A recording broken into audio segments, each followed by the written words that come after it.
ಓಂ ಶ್ರೀ ಸಾಯಿರಾಮ್.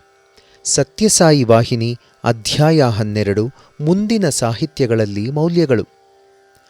ಉಪನಿಷತ್ತುಗಳು ಮತ್ತು ಇತರ ಕೃತಿಗಳ ಮೂಲಕ ವೇದಾಂತವನ್ನು ಪ್ರವರ್ತಿಸಿದ್ದಾದ ಮೇಲೆ ಋಷಿಗಳು ತಪಸ್ಸಿನಲ್ಲಿ ಹಾಗೂ ಅದರಿಂದ ಗಳಿಸಿದ ಆಧ್ಯಾತ್ಮಿಕ ಅನುಭವದಲ್ಲಿ ತನ್ಮಯರಾಗಿದ್ದು ಸ್ಮೃತಿಗಳನ್ನು ರಚಿಸಿದರು. ಅವುಗಳಲ್ಲಿ ಬದುಕಿನ ಬೇರೆ ಬೇರೆ ಹಂತಗಳಲ್ಲೂ ಸಮಾಜದಲ್ಲಿನ ಬೇರೆ ಬೇರೆ ವರ್ಗಗಳಿಗೆ ಸೇರಿದಂತೆಯೂ ಹೇಗೆ ನಡೆದುಕೊಳ್ಳಬೇಕೆಂಬ ವಿಷಯದಲ್ಲಿ ನೀತಿ ನಿಯಮಗಳನ್ನು ಕುರಿತು ವಿಸ್ತಾರವಾಗಿ ನಿರೂಪಿಸಿದರು. ಏನೇ ಆದರೂ ವೇದಾಂತ ಕೃತಿಗಳಿಗಿದ್ದ ಪ್ರಾಧಾನ್ಯ ಸ್ಮೃತಿಗಳಿಗೆ ಬರಲಿಲ್ಲ. ಅವು ಹಕ್ಕು ಬಾಧ್ಯತೆಗಳನ್ನೂ ಕರ್ತವ್ಯ ಹೊಣೆಗಾರಿಕೆಗಳನ್ನೂ ಹೇಳಿದವು.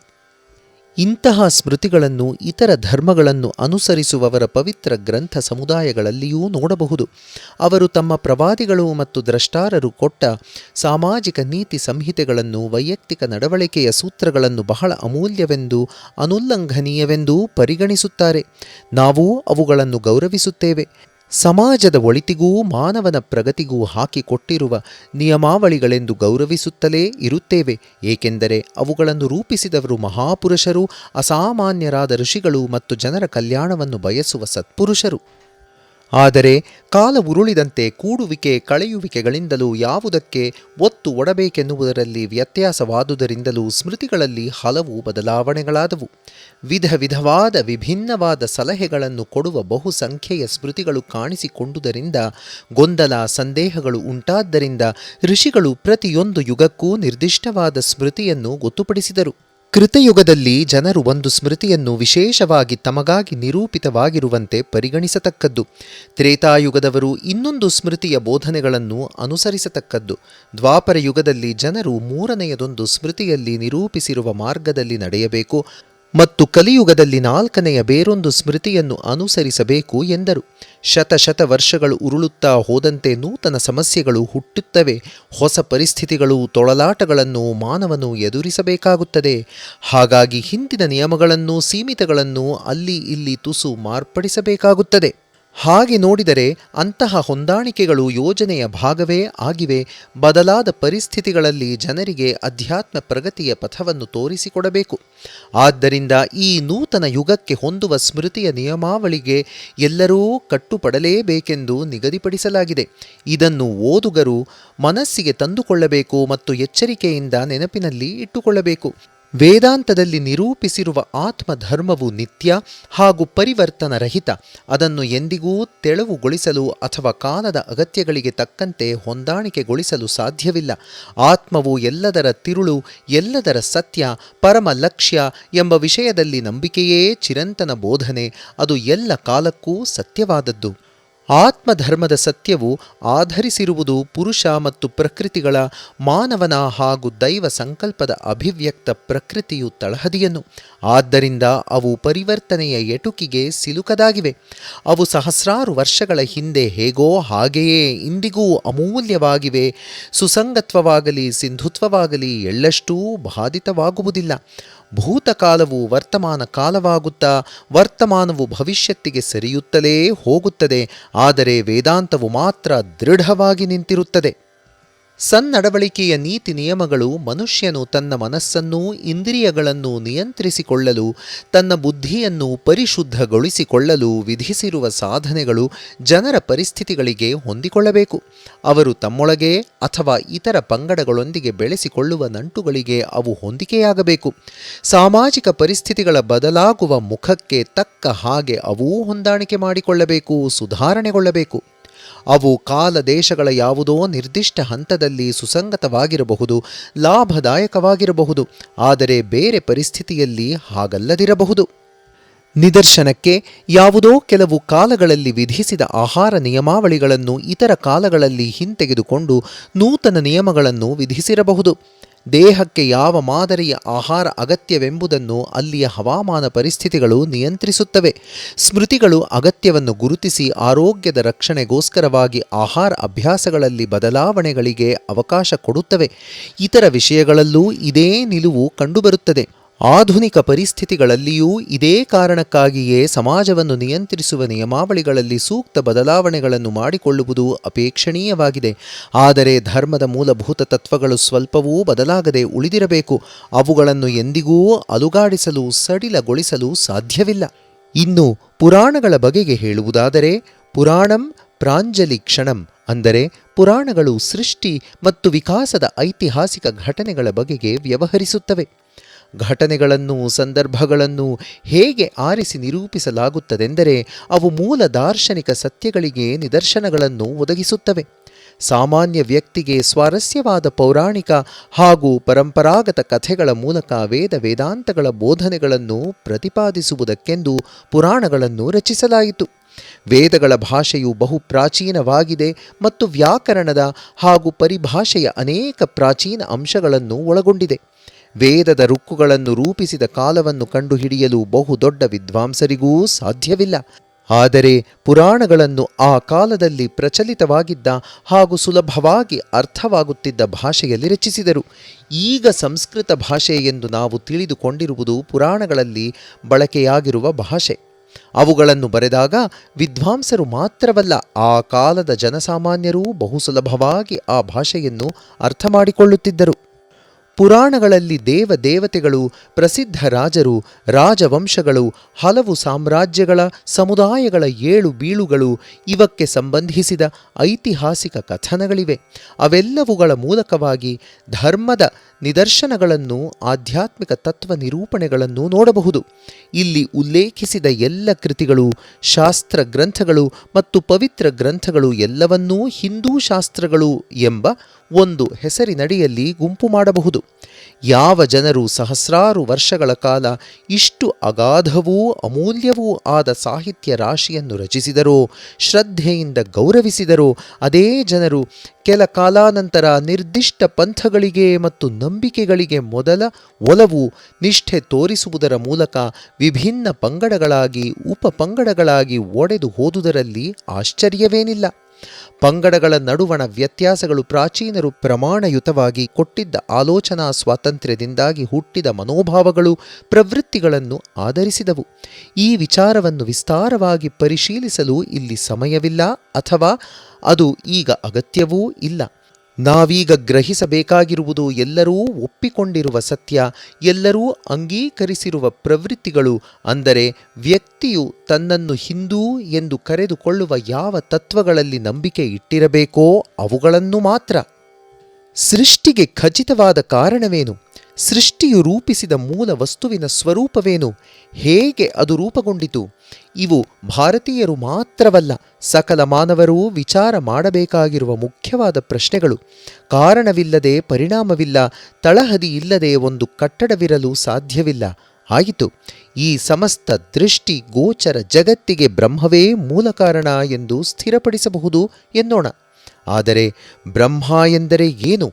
ಬ್ರಹ್ಮನಿತ್ಯವಾದದ್ದು, ಶುದ್ಧ, ಸದಾ ಜಾಗ್ರತ, ಸರ್ವಜ್ಞ, ಅಖಂಡ, ರೂಪರಹಿತ ಆದದ್ದು. ಈ ಜಗತ್ತಿಗೆ ಮೂಲ ಬ್ರಹ್ಮ. ಈ ಜಗತ್ತನ್ನು ರೂಪಿಸುತ್ತಿರುವುದು, ವಿಕಸಿಸುತ್ತಿರುವುದು, ಪಾಲಿಸುತ್ತಿರುವುದು ಬ್ರಹ್ಮವೇ. ಜನರ ಮನಸ್ಸಿನಲ್ಲಿ ಕೆಲವು ಸಂದೇಹಗಳು ಏಳುತ್ತವೆ. ಈ ಸೃಷ್ಟಿಯಲ್ಲಿ ಇಷ್ಟೊಂದು ಪಕ್ಷಪಾತ ಏಕೆ ಕಂಡುಬರುತ್ತದೆ? ಕೆಲವರು ಆರೋಗ್ಯಶಾಲಿಗಳಾಗಿ ಹುಟ್ಟುತ್ತಾರೆ, ಕೆಲವರಿಗೆ ಆರೋಗ್ಯವಿರುವುದಿಲ್ಲ. ಕೆಲವರು ಶ್ರೀಮಂತಿಕೆಯ ಯಾವುದನ್ನೂ ಲೆಕ್ಕಿಸದ ಐಷಾರಾಮದ ಜೀವನ ನಡೆಸುತ್ತಾರೆ. ಇತರರು ಇಡೀ ಜೀವನ ಪೂರ್ತಿಯಾಗಿ ಕಡು ಬಡತನದಲ್ಲಿ ದುಡಿದು ಹಣ್ಣಾಗುತ್ತಾರೆ. ಈ ಸೃಷ್ಟಿಯಲ್ಲಿ ಅಥವಾ ಸೃಷ್ಟಿಕರ್ತನಲ್ಲಿ ಸಾಕಷ್ಟು ಮಟ್ಟಿಗೆ ಪಕ್ಷಪಾತದ ಲಕ್ಷಣ ಕಂಡುಬರುತ್ತದೆ ಎಂದು ಖಂಡಿತವಾಗಿಯೂ ವಾದಿಸಬಹುದು. ಒಂದು ಅಂಶವನ್ನು ಸ್ಪಷ್ಟಪಡಿಸಬೇಕು. ಜೀವನವಿರುವುದೇ ಮರಣದ ಮೇಲೆ. ಅದು ಮರಣವನ್ನು ಆಧಾರವಾಗಿ ಹೊಂದಿರುತ್ತದೆ. ಒಂದು ಜೀವಿಯು ತಾನು ಬದುಕಿರುವುದಕ್ಕೋಸ್ಕರ ಇನ್ನೊಂದನ್ನು ತಿನ್ನುತ್ತದೆ. ಬಲಿಷ್ಠನಾದವನು ದುರ್ಬಲನನ್ನು ತುಳಿಯುತ್ತಾನೆ. ಈ ಭೀತಿಯ ಕತೆ ಕೊನೆಯೇ ಇಲ್ಲದೆ ನಡೆದಿದೆ. ಅದೇ ಈ ಜಗತ್ತಿನ ಸ್ವರೂಪ. ಇದನ್ನು ನೋಡಿ ಇಂತಹ ಜಗತ್ತನ್ನು ಸೃಷ್ಟಿಸಿದ ಭಗವಂತ ನಿಜವಾಗಿಯೂ ಕ್ರೌರ್ಯವೇ ಮೂರ್ತಿವೆತ್ತವನು ಎಂದು ಕೂಡ ನಿರ್ಣಯಿಸುತ್ತಾರೆ. ಸಾಮಾನ್ಯ ಮನುಷ್ಯನ ದೃಷ್ಟಿಕೋನದಿಂದ ಆ ಬಗೆಯ ಆಲೋಚನೆ ಸಮರ್ಥನೀಯವೂ ಆಗಿರುವಂತೆ ತೋರುತ್ತದೆ. ಆದರೆ ಭಾರತೀಯ ಪರಮಾರ್ಥ ವಾಹಿನಿಯು, ಭಾರತೀಯ ಆಧ್ಯಾತ್ಮಿಕ ಸಂಸ್ಕೃತಿಯ ಶುದ್ಧ ಪ್ರವಾಹವು ಅಂಥದೊಂದು ದೃಷ್ಟಿಯು ಸತ್ಯವಲ್ಲ ಎಂದು ಘೋಷಿಸುತ್ತದೆ. ಸಂತೋಷ ದುಃಖಗಳಿಗಾಗಲಿ ಸುದೈವ ದುರ್ದೈವಗಳಿಗಾಗಲಿ ಭಗವಂತನು ಖಂಡಿತವಾಗಿಯೂ ಕಾರಣನಲ್ಲ ಎಂದು ಸಾರಿ ಹೇಳುತ್ತದೆ. ಹಾಗಾದರೆ ಕೆಡುಕು ಒಳಿತುಗಳನ್ನು ಸೃಷ್ಟಿಸುವವರು ಯಾರು? ನಾವೇ ಎನ್ನುವುದು ಅದಕ್ಕೆ ಉತ್ತರ. ಮಳೆಯೇನೋ ಉತ್ತ ನೆಲದ ಮೇಲೂ ಉಳದ ನೆಲದ ಮೇಲೂ ಸಮಾನವಾಗಿಯೇ ಬೀಳುತ್ತದೆ. ಉತ್ತಿರುವ ನೆಲವು ಮಾತ್ರ ಅದರಿಂದ ಪ್ರಯೋಜನವನ್ನು ಪಡೆದುಕೊಳ್ಳುತ್ತದೆ. ಅದಕ್ಕಾಗಿ ಮೋಡಗಳನ್ನು ನಿಂದಿಸಬಾರದು. ದೋಷ ಇರುವುದು ತನ್ನ ಜಮೀನನ್ನು ಉಳದೆ ಬಂಜರಾಗಿ ಬಿಟ್ಟಿರುವ ಅಜ್ಞಾನಿ ಆಲಸಿಯಲ್ಲಿ. ಭಗವಂತನ ಕೃಪೆ ಯಾವಾಗಲೂ ಸಿದ್ಧವಾಗಿದೆ. ಅದಕ್ಕೆ ಹೆಚ್ಚು ಅಥವಾ ಕಡಿಮೆ ಎನ್ನುವುದಿಲ್ಲ, ಏರು ಇಳುವುಗಳಿಲ್ಲ. ನಾವು ಅದನ್ನು ಅಲಕ್ಷಿಸಿ ಹೆಚ್ಚು ಕಡಿಮೆ ಪಕ್ಕದಲ್ಲೇ ಸರಿದು ಹೋಗಲು ಬಿಟ್ಟು ಬಿಡುತ್ತೇವೆ, ಇಲ್ಲವೇ ನಮ್ಮ ಒಳಿತಿಗಾಗಿ ಅದನ್ನು ಉಪಯೋಗಿಸಿಕೊಳ್ಳುತ್ತೇವೆ. ಯಾವ ಕಾರಣದಿಂದಾಗಿ ಕೆಲವರು ಸಂತೋಷದಲ್ಲೂ ಮತ್ತೆ ಕೆಲವರು ದುಃಖದಲ್ಲೂ ಹುಟ್ಟುತ್ತಾರೆ ಎಂಬ ಪ್ರಶ್ನೆ ಏಳಬಹುದು. ಹಾಗೆ ಅಪರೂಪವಾಗಿ ವ್ಯವಹರಿಸಲು ಅವರು ಯಾವ ಒಳಿತನ್ನೂ ಮಾಡಿಲ್ಲ, ಕೆಡುಕನ್ನೂ ಮಾಡಿಲ್ಲವಲ್ಲ. ನಿಜ, ಅವರು ಈ ಜನ್ಮದಲ್ಲಿ ಏನನ್ನೂ ಮಾಡದಿರಬಹುದು, ಸುಮ್ಮನೆ ಹುಟ್ಟಿರಬಹುದು. ಆದರೆ ಹಿಂದಿನ ಜನ್ಮಗಳಲ್ಲಿ ಅವರು ಒಳ್ಳೆಯ ಅಥವಾ ಕೆಟ್ಟ ಕಾರ್ಯಗಳನ್ನು ಮಾಡಿದ್ದಾರೆ. ಹಿಂದಿನ ಜನ್ಮದಲ್ಲಿ ಮಾಡಿರುವುದರ ಪರಿಣಾಮವನ್ನು ಈ ಜನ್ಮದಲ್ಲಿ ಅನುಭವಿಸಲೇಬೇಕು. ಈಗ ಹಿಂದೂ ಧರ್ಮದ ಎಲ್ಲ ಪಂಗಡಗಳು ಒಪ್ಪುವ 2 ನಿರ್ಣಯಗಳಿಗೆ ಬರಬಹುದು. ಬೌದ್ಧರು ಮತ್ತು ಜೈನರು ಕೂಡ ಈ 2 ಅಂಶಗಳನ್ನು ಒಪ್ಪುತ್ತಾರೆ. ಜೀವವು ಶಾಶ್ವತವಾದದ್ದು ಎಂಬ ಖಚಿತವಾದ ನಂಬಿಕೆ ನಮ್ಮಲ್ಲಿ ಪ್ರತಿಯೊಬ್ಬರಿಗೂ ಇದೆ. ಅದು ಶೂನ್ಯದಿಂದ ಹುಟ್ಟಿ ಬಂದಿರಲಾರದು, ಅದು ಅಸಾಧ್ಯ. ಜಡವಾದ ಅಚೇತನವಾದ ಮಣ್ಣಿನಿಂದ ಹುಟ್ಟಿದ್ದರೆ ಅದು ಜಡವಾಗಿ ನಿಷ್ಕ್ರಿಯವಾಗಿ ಇರುತ್ತಿತ್ತು. ಹಲವು ವಸ್ತುಗಳನ್ನು ಒಂದುಗೂಡಿಸಿ ತಯಾರಿಸಿದರೆ ಅದು ಮತ್ತೆ ಹಲವು ವಸ್ತುಗಳಾಗಿ ಕಳಲಿ ಕ್ಷಯಿಸುತ್ತದೆ. ಕಾಲದಿಂದ ಬಾಧಿತವಾಗಿರುವ ಎಲ್ಲವೂ ಕಾಲಕ್ಕೆ ಅಧೀನವಾಗಿ ಕೊನೆಗೊಳ್ಳುತ್ತದೆ. ಜೀವವು ನಿನ್ನೆಯಷ್ಟೇ ಪ್ರಾರಂಭವಾಗಿದ್ದರೆ ನಾಳೆಗಿಂತ ಆಚೆಗೆ ಅದು ಉಳಿದುಕೊಳ್ಳಲಾರದು. ಅದಕ್ಕೆ ಬೇರುಗಳಿದ್ದರೆ ಅವು ಒಣಗಿ ಹೋಗುತ್ತವೆ. ಮರವು ಎಂದೆಂದೂ ಉಳಿದಿರಲಾರದು.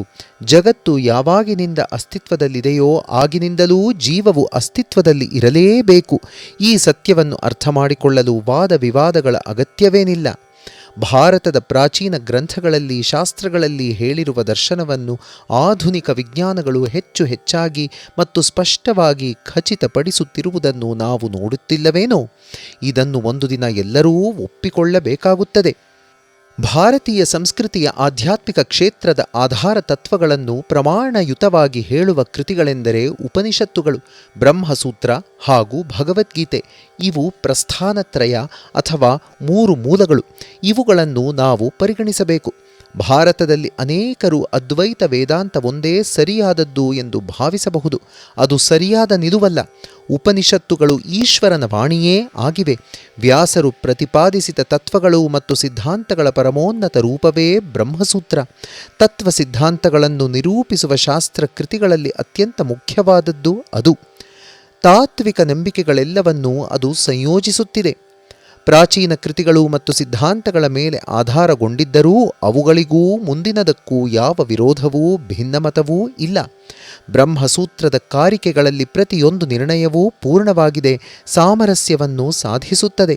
ಭಗವದ್ಗೀತೆಯ ವೇದಾಂತಕ್ಕೆ ಭಗವಂತನೇ ನೀಡಿದ ವ್ಯಾಖ್ಯಾನದಂತೆ ವರ್ತಿಸುತ್ತದೆ. ಹಿಂದೂ ಧರ್ಮದಲ್ಲಿ ಪ್ರಮಾಣಯುತವಾದವು, ಸಂಪ್ರದಾಯವಂತವಾದವು ಎಂದು ತಮ್ಮನ್ನು ಹೇಳಿಕೊಳ್ಳುವ ಮತಗಳು ತಮ್ಮ ಆಧಾರ ಗ್ರಂಥಗಳನ್ನಾಗಿ ಈ 3 ಮೂಲಗಳನ್ನು, ಪ್ರಸ್ಥಾನತ್ರಯವನ್ನು ಒಪ್ಪಿಕೊಳ್ಳುತ್ತವೆ. ಅವರು ದ್ವೈತಿಯಾಗಿರಲಿ, ವಿಶಿಷ್ಟಾದ್ವೈತಿಗಳಾಗಿರಲಿ ಅಥವಾ ಅದ್ವೈತಿಗಳಾಗಿರಲಿ, ನೂತನ ಸಿದ್ಧಾಂತವನ್ನು ಅಥವಾ ಸಿದ್ಧಾಂತಕ್ಕೆ ನೂತನ ವ್ಯಾಖ್ಯಾನವನ್ನು ಪ್ರವರ್ತನಗೊಳಿಸಲು ಹೊರಟ ಶಂಕರ, ರಾಮಾನುಜ, ಮಧ್ವಾಚಾರ್ಯ, ವಲ್ಲಭಾಚಾರ್ಯ ಅಥವಾ ಚೈತನ್ಯ ಯಾರೇ ಇರಲಿ, ಈ ಪ್ರಸ್ಥಾನತ್ರಯಕ್ಕೆ, ಈ 3 ಆಧಾರ ಕೃತಿಗಳಿಗೆ ತಮ್ಮ ದೃಷ್ಟಿಕೋನದಿಂದ ವ್ಯಾಖ್ಯಾನ ಮಾಡಬೇಕಾಯಿತು. ಆದ್ದರಿಂದ ಉಪನಿಷತ್ತುಗಳಿಗೆ ಮಾತ್ರವೇ ವೇದಾಂತವನ್ನು ಬಳಸಬಹುದು ಎಂದು ಹೇಳುವುದಾಗಲಿ, ಅವು ಬೋಧಿಸುವ ಸಿದ್ಧಾಂತವನ್ನು ಹಾಗೆ ಸೀಮಿತಗೊಳಿಸುವುದಾಗಲಿ ದೊಡ್ಡ ತಪ್ಪಾಗುತ್ತದೆ. ಪ್ರಸ್ಥಾನತ್ರಯದಿಂದ ಮೂಡಿಬರುವ ನಿರ್ಣಯಗಳೆಲ್ಲವೂ ಅಸಲಿಯಾದವು, ವೇದಾಂತ ಎಂದು ಹೆಸರಿಗೆ ಅರ್ಹವಾದುವು. ವಿಶಿಷ್ಟಾದ್ವೈತ ಹಾಗೂ ದ್ವೈತಗಳಿಗೂ ತಮ್ಮನ್ನು ವೇದಾಂತ ಎಂದು ಕರೆದುಕೊಳ್ಳುವುದಕ್ಕೆ ಅದ್ವೈತದಷ್ಟೇ ಹಕ್ಕಿದೆ, ಅವಕಾಶವಿದೆ.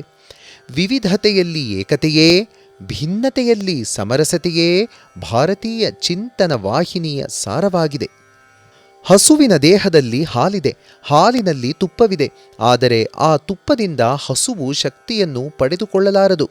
ಹಾಲನ್ನು ಕರೆದುಕೊಂಡು ಕುದಿಸಿ ತಣಿಸಿ ಸ್ವಲ್ಪವೇ ಹುಳಿ ಮೊಸರನ್ನು ಅದಕ್ಕೆ ಹಾಕಿ ಹೆಪ್ಪಿಡಬೇಕು. ಅದು ಮೊಸರಾದ ನಂತರ ಕಡೆದ ಬೆಣ್ಣೆಯನ್ನು ಉಂಡೆಯಾಗಿ ತೆಗೆಯಬೇಕು. ಆಮೇಲೆ ಬೆಣ್ಣೆಯನ್ನು ಕರಗಿಸಿ ತುಪ್ಪವನ್ನು ತಯಾರಿಸಬೇಕು.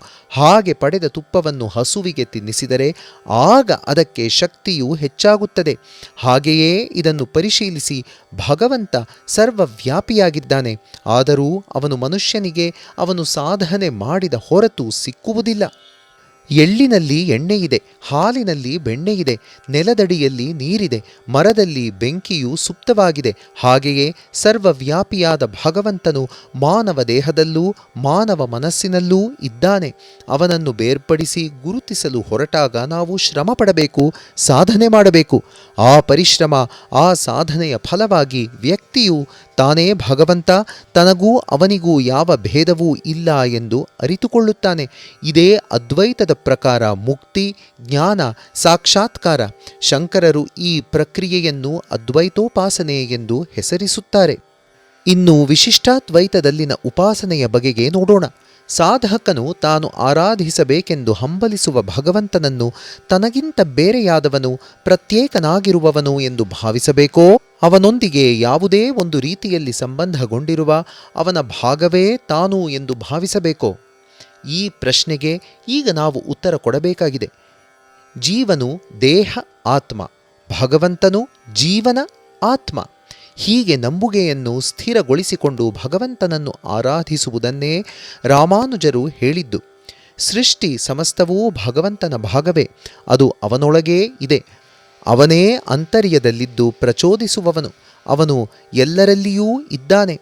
ಆ ಪರಮ ಪುರುಷನನ್ನು ಅಚಂಚಲವಾದ ಭಕ್ತಿಯಿಂದ ಪ್ರಪತ್ತಿ, ಶರಣಾಗತಿ, ಸಂಪೂರ್ಣ ಅರ್ಪಣೆಯ ಮೂಲಕ ಮಾತ್ರವೇ ತಿಳಿದುಕೊಳ್ಳುವುದು ಸಾಧ್ಯ. ತ್ವಮೇವ ಸರ್ವಂ ಮಮ ದೇವ ದೇವ, ನನ್ನ ದೇವರ ದೇವ ನೀನೇ, ನನ್ನ ಸರ್ವಸ್ವ, ನೀನೊಬ್ಬನೇ ನನ್ನ ಒಡೆಯ. ವ್ಯಕ್ತಿಯು ಈ ಮನೋಭಾವವನ್ನು ಬೆಳೆಸಿಕೊಂಡು ತನ್ನದಾಗಿಸಿಕೊಳ್ಳಬೇಕು. ದ್ವೈತದ ಉಪಾಸನೆಯು ಜೀವಾತ್ಮ ಮತ್ತು ಪರಮಾತ್ಮರ ನಡುವಣ ಸಂಬಂಧವು ಪತಿ ಪತ್ನಿಯರ ಸಂಬಂಧದಂತಿದೆ. ಪರಿಪೂರ್ಣನೂ ಸರ್ವಸ್ವತಂತ್ರನೂ ಆದ ವಿಷ್ಣುವು ಪತಿ, ಯಜಮಾನ, ಪ್ರಭು, ಅರಸ, ಸಕಲ ಪಾಲಕ. ವ್ಯಕ್ತಿಯು ಆಳಲ್ಪಡುವವನು, ಅಧೀನನೂ, ಪತ್ನಿಯು. ಮಧ್ವಾಚಾರ್ಯರು ಈ ಬಗೆಯ ಸಾಧನೆಯನ್ನು ಉಪದೇಶಿಸಿದ್ದಾರೆ. ಭಗವಂತನ ಚರಣ ಕಮಲಗಳಲ್ಲಿ ಭಕ್ತಿಯುತ ಮೋಹವಿರದೆ ಹೋದರೆ, ಅಂದರೆ ಭಕ್ತಿ ಇಲ್ಲದೆ ಹೋದರೆ, ಸಂಸಾರ ಚಕ್ರದಿಂದ ಮುಕ್ತಿಯೂ ಅಷ್ಟೇಕೆ ಬುದ್ಧಿ ಭಾವಗಳ ಪರಿಶುದ್ಧಿ ಕೂಡ ಸಾಧಿಸಲು ಸಾಧ್ಯವಾಗುತ್ತದೆ. ಶಾಸ್ತ್ರ ಗ್ರಂಥಗಳ ಅಧ್ಯಯನ ಮಾಡಿಲ್ಲದವರು ತಮ್ಮೊಳಗಿರುವ ಭಗವಂತನ ಅಸ್ತಿತ್ವವನ್ನು ಗುರುತಿಸಿ ಆನಂದಯುತ ಭಕ್ತಿಯ ಚಿಲುಮೆ ಚಿಮ್ಮಿಸುವವರೆಗಿಗೂ ಕೂಡ ಅವನ ಸೌಂದರ್ಯ, ಮಾಧುರ್ಯ, ಶಕ್ತಿಗಳ ಬಗೆಗೆ ಚಿಂತನೆ ಮಾಡಿದಷ್ಟರಿಂದಲೇ ಬುದ್ಧಿಗತೀತವಾದ ಭಕ್ತಿಯ ಆನಂದ ಶಾಂತಿಗಳು ದೊರಕಿಕೊಳ್ಳುತ್ತವೆ. ಆ ಅನುಭವವನ್ನು ಪ್ರಚೋದಿಸುವುದು ಯಾವುದು ಎಂದು ಕಂಡುಹಿಡಿಯಲು ಸಾಧ್ಯವಿಲ್ಲ. ಆ ದಿವ್ಯಾನಂದ ಸ್ಥಿತಿಯಲ್ಲಿ ಅವರಿಗೆ ಲಜ್ಜೆ, ದೇಹಾಭಿಮಾನ ಮೊದಲಾದುವೆಲ್ಲ ಹೊರಟು ಹೋಗಿ ಭಗವಂತನ ಪ್ರೀತಿಗೆ ಪಾತ್ರರಾಗಲು ದಿವ್ಯ ಆನಂದಯುತ ಐಕ್ಯತೆಯನ್ನು ಮಾತ್ರ ಅವರು ಹಂಬಲಿಸುತ್ತಾರೆ. ಜೋರಾಗಿ ಅವರು ಹಾಡುತ್ತಾರೆ. ಈ ನಂಬಿಕೆಗೆ ಹೊಂದಿಕೊಳ್ಳುವ ಸಾಧನೆಯನ್ನು ಮಧ್ವಾಚಾರ್ಯರು ಬೋಧಿಸಿದ್ದಾರೆ. ತನ್ನ ಪ್ರಿಯಕರನಾದ ಭಗವಂತನನ್ನು ಸೇರಲು ಪ್ರೇಮಿಯಾದ ಭಕ್ತನು ತೋರುವ ಹಂಬಲವೇ ದ್ವೈತೋಪಾಸನೆಯ ನಿಜವಾದ ಕುರುಹು. ಆಮೇಲೆ ಬಂದ ಅನೇಕರು ಇದನ್ನು ಸಾವಿರಾರು ರೀತಿಗಳಲ್ಲಿ ವಿಸ್ತರಿಸಿದ್ದಾರೆ. ಗೀತೆಯಲ್ಲಿ ಹೇಳಿದ ಉಪಾಸನೆಯನ್ನು ಪಂಚಮ ವೇದವೆನಿಸಿಕೊಳ್ಳುವ ಮಹಾಭಾರತದಲ್ಲಿ ಅಳವಡಿಸಲಾಗಿದೆ. ಪ್ರಾಪಂಚಿಕ ಹಾಗೂ ಆಧ್ಯಾತ್ಮಿಕ ವಿಷಯಗಳಲ್ಲಿ ಮನುಷ್ಯನು ಎದುರಿಸುವ ಹಲತೆರನಾದ ಸಮಸ್ಯೆಗಳಿಗೆ ಪರಿಹಾರದ ಬೆಳಕು ಚೆಲ್ಲುವ ಅಮೂಲ್ಯ ರತ್ನಗಳ ಭಂಡಾರವಾಗಿದೆ ಮಹಾಭಾರತ. ಧರ್ಮಕ್ಷೇತ್ರವೆಂಬ ರಂಗಸ್ಥಳದ ಮೇಲೆ ಶ್ರೀಕೃಷ್ಣನು ಮಹಾಭಾರತವೆಂಬ ಅದ್ಭುತ ಸುಂದರ ನಾಟಕವನ್ನು ಅಭಿನಯಿಸಿದನು. ಆ ನಾಟಕದಲ್ಲಿ ಭಾಗವಹಿಸುವವರನ್ನು, ಪಾತ್ರಗಳನ್ನು, ಪ್ರತಿಯೊಬ್ಬರೂ ಹಾಡಬೇಕಾದ ಹಾಡುಗಳನ್ನು, ಆಡಬೇಕಾದ ಮಾತುಗಳನ್ನು ಮಾಧವನೇ ಅಂದರೆ ಕೃಷ್ಣನೇ ನಾಟಕದ ನಿರ್ದೇಶಕನಾಗಿ ರೂಪಿಸಿದ್ದನು. ಪಾತ್ರಗಳ ರಂಗಪ್ರವೇಶ ನಿರ್ಗಮನಗಳನ್ನು ಆಗಲೇ ನಿರ್ಧರಿಸಿದ್ದನು. ಅವನು ತಾನೇ ನಟನು, ಸಾಕ್ಷಿಯೂ ನಿರ್ಮಾಪಕನೂ ಎಲ್ಲವೂ ಆಗಿದ್ದನು. ಒಂದು ಕಡೆ ಧರ್ಮದಲ್ಲಿ ಮುಳುಗಿ ಹೋಗಿರುವ ಅಗಾಧವಾದ ಪ್ರಾಪಂಚಿಕ ಶಕ್ತಿ, ಇನ್ನೊಂದು ಕಡೆ ಧರ್ಮಭರಿತವಾದ ಸೀಮಿತವಾದ ಆತ್ಮಶಕ್ತಿ.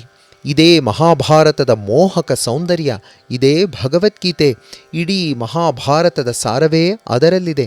ಕರಿಷ್ಯೇ ವಚನಂ ತವ, ನೀನು ಹೇಗೆ ಆದೇಶಿಸುವೆಯೋ ಹಾಗೆ ಮಾಡುತ್ತೇನೆ. ವ್ಯಕ್ತಿಯು ತನ್ನ ಕರ್ತವ್ಯವನ್ನು, ಸ್ವಧರ್ಮವನ್ನು ಆಚರಿಸುವಷ್ಟರಿಂದ ಸುಭದ್ರತೆಯನ್ನು, ಸಂತೋಷವನ್ನು ಪಡೆಯಬಹುದು.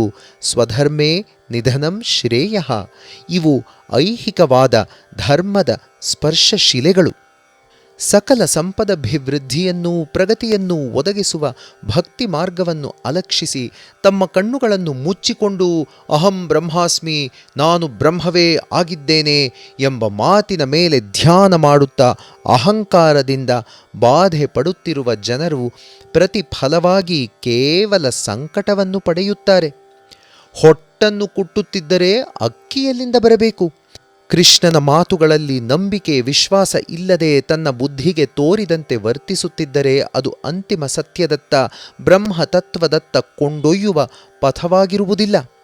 ಭಗವದ್ಗೀತೆಯು ಸಂದೇಹಕ್ಕೆ ಎಡೆಯೇ ಇಲ್ಲದಂತೆ ನಿದರ್ಶನಾತ್ಮಕ ವರ್ಣನೆಗಳಿಂದಲೂ ಸಂದರ್ಭ ನಿರೂಪಣೆಗಳಿಂದಲೂ ಅದನ್ನು ಕೃಷ್ಣನೇ ಪರಬ್ರಹ್ಮ ಎಂಬುದನ್ನು ಹೇಳಿಕೊಟ್ಟಿದೆ.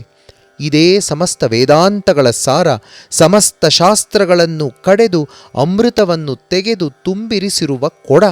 ಸಮಸ್ತ ಭಾರತೀಯ ಚಿಂತನೆಯ ಪವಿತ್ರ ವಾಹಿನಿಯನ್ನು ಒಂದು ಪಠ್ಯದಲ್ಲಿ ಹಿಡಿದಿಟ್ಟಿರುವ ಅದ್ಭುತ ಕೃತಿ. ಇದನ್ನು ನಿರಾಕರಿಸುವವರು ಯಾರಾದರೂ ಇದ್ದಾರೇನು? ಜೈ ಸಾಯಿರಾಮ್.